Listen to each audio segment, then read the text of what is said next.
জুবিন গাৰ্গৰ তুলনীয়া ছোৱালী কাজলীয়ে মুখ খুলিলে।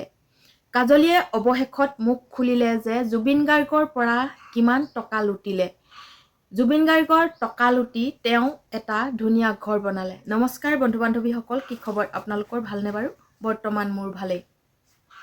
সকলোতে বিয়পি পৰিছে কাজলী কাজলী কাজলী, মানে জুবিন গাৰ্গৰ তুলনীয়া ছোৱালী কাজলী।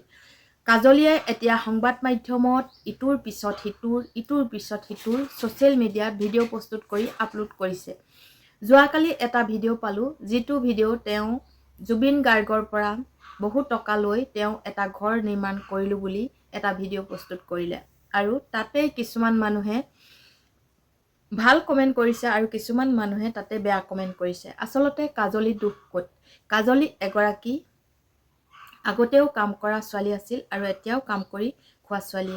কাজলী নিজৰ সমৰ্থৰে যিটো উপাৰ্জন কৰিছে সেইমতে কাজলীয়ে খাই বৈ ধুনীয়াকৈ জীৱনটো কটাই আছে। আৰু এতিয়া একাংশই কাজলীক এনেকৈ ট্ৰল কৰিবলৈ লৈছে যে জুবিন গাৰ্গৰ পৰা কাজলীয়ে বহুত টকা ল'লে, জুবিন গাৰ্গৰ পৰা টকা লৈ কাজলীয়ে ঘৰ দুৱাৰ বনালে, কাজলীয়ে লাইফষ্টাইল সলালে, এনেধৰণৰ কিছুমান মন্তব্য আগবঢ়োৱা দেখিবলৈ পাইছোঁ। কাৰণ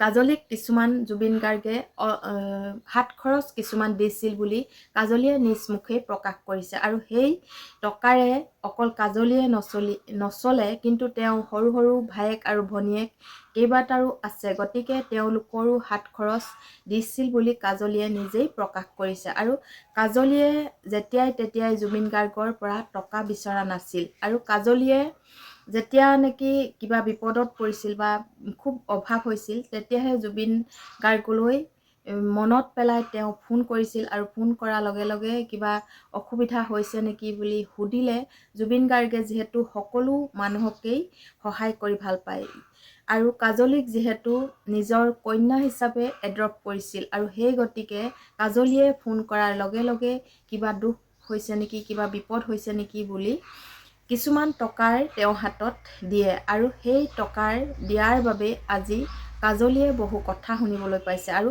সেই কথা শুনিবলৈ পোৱাৰ পাছতে তেওঁ স্পষ্টকৈ কৈ দিলে যে মই জুবিন গাৰ্গৰ পৰা কিমান টকা লৈছোঁ আৰু কিমান টকা মোক দিছিল, কেনেকৈ ঘৰ বনাইছিলোঁ, এনেধৰণৰ বহুত কথা কৈ তেওঁ ছ'চিয়েল মিডিয়াত ভিডিঅ' প্ৰস্তুত কৰিছে। আৰু আমাৰ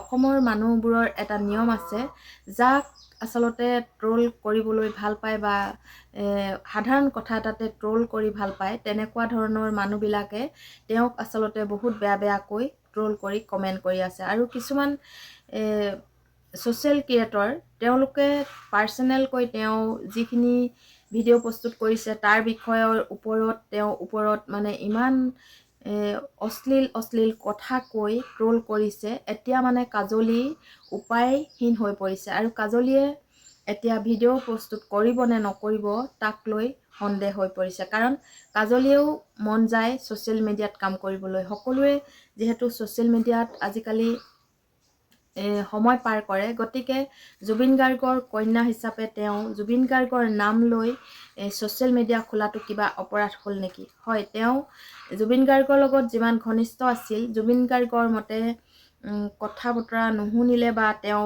ঘৰলৈ গুচি আহিল, সেই হিচাপত তেওঁ কেইদিনমান জুবিন গাৰ্গৰ পৰা আঁতৰি আছিল। আৰু মই গম পোৱাত আৰু শেষত তেওঁ নিজৰ জাতিৰ এজন ল'ৰাৰ সৈতে বিবাহ পাশত আবদ্ধ হ'ল। আৰু জুবিন গাৰ্গৰ মতে তেওঁ নিজৰ পচন্দৰ ল'ৰাৰ লগত, হাই প্ৰফাইল ল'ৰাৰ লগত বিয়া দিবলৈ ঠিক কৰিছিল। গতিকে সেইখিনিতে অলপ পিতৃ আৰু কন্যাৰ বিতৰ্ক সৃষ্টি হ'ল, আৰু সেই সৃষ্টিৰে তেওঁ অলপ হয়তো পৃথক হৈ আছিল। গতিকে এই কথাষাৰ স্পষ্ট কৰি নাই দিয়া যদিও অনুমান কৰি ধৰিব পৰা যায়। গতিকে এই কথাবোৰ কৈ কাজলীক যাতে মানুহে ট্ৰল নকৰে, কাৰণ কাজলীও এজনী আমাৰ দৰে তেজ মঙহৰ ছোৱালী।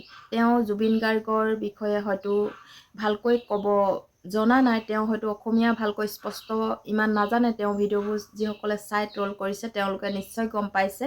আৰু তেওঁ ইমানেই ট্ৰল কৰিছে, বাধ্যত পৰি তেওঁ এতিয়া ছ'চিয়েল মিডিয়াত কাম নকৰোঁ বুলি ক'বলৈ বাধ্য হৈছে। সেয়েহে মই আপোনালোকৰ আগত এই কথাকেইটা আগবঢ়ালোঁ। ভাল লাগিলে লাইক কমেণ্ট শ্বেয়াৰ কৰিবলৈ নাপাহৰিব। ধন্যবাদ।